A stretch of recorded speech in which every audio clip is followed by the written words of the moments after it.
I'm doing my social services internship at St. Paul Elder Services. We are located in Kakana. Our mission statement is a Catholic sponsored community dedicated to enriching life experiences. We offer a short term rehabilitation program. It's designed to provide a comprehensive care for individuals from recovering from surgery, illnesses, or injury. Typically, our patients stay with us for about 1 to 2 weeks, focusing on regaining functional independence through targeted therapy services and nursing care. Whether recovering from joint replacements, cardiac surgeries, or stroke, our expert team of therapists, including occupational therapy and physical therapy, and skilled nursing staff, which includes RN and a nurse practitioner available 24/7, we work closely with each patient to restore their mobility, strength, and improve their overall quality of life.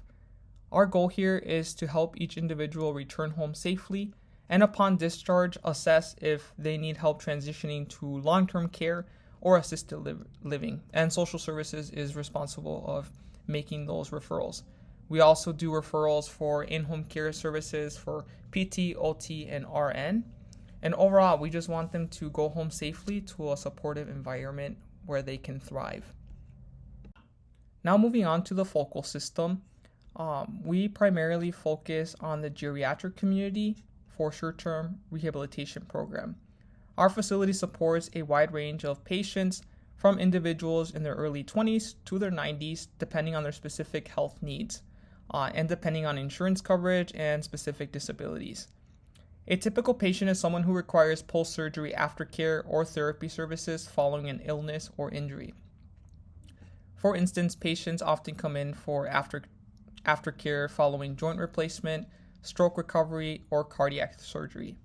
In addition to the therapy, patients benefit from constant attention and monitoring provided by our skilled nursing team.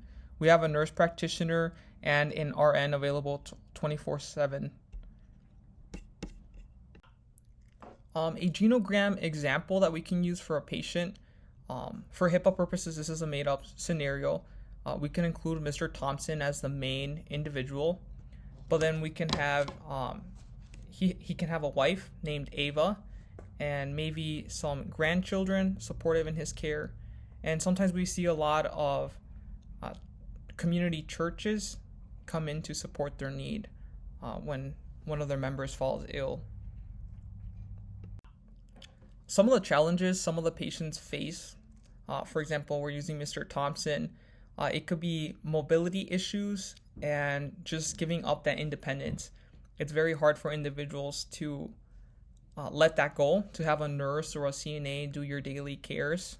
It's very hard to not be able to do your basic needs, go for a walk, walk around the neighborhood, little things like that that improve your well-being. And being stuck in a room sometimes because of an injury is hard for people. We also see pain. It can be very hard to sleep, to even move, and this affects people's mental health. And I would say another one would be eating habits. They change. There's so much a facility can provide to accommodate their dietary needs.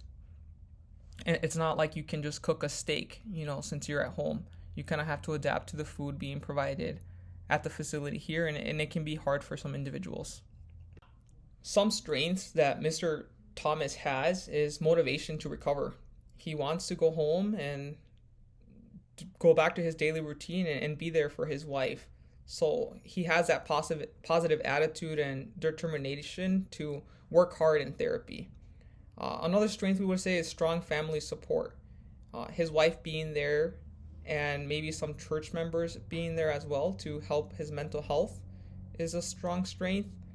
And another would be the skilled nursing and therapy theme, and even us social services being there to support his mental health, and sometimes just being able to talk. Since some of them aren't able to leave their room because of their ailment, we are able to come to their room and just talk, because it's hard being isolated in a room sometimes, and it affects your mental health.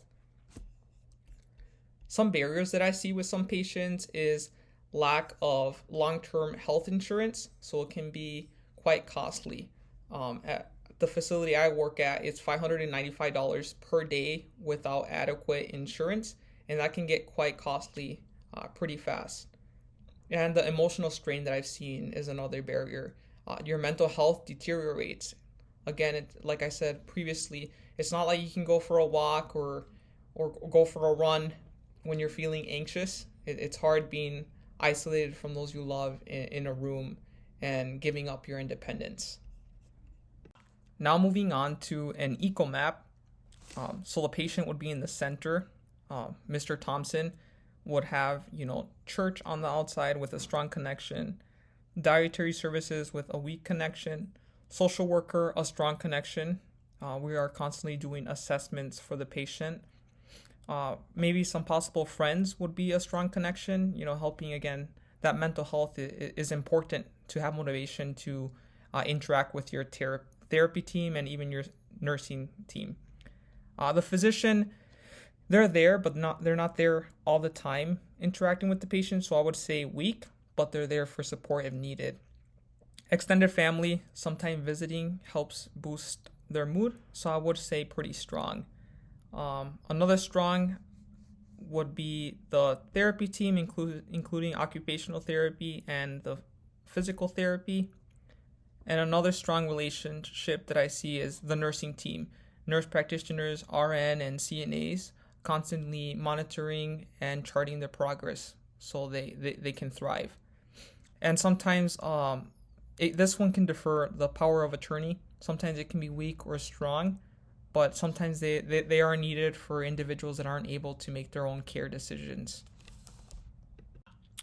A plan to addressing the challenges they're facing is just making sure that they are keeping up with their physical therapy and occupational therapies to regain their previous function.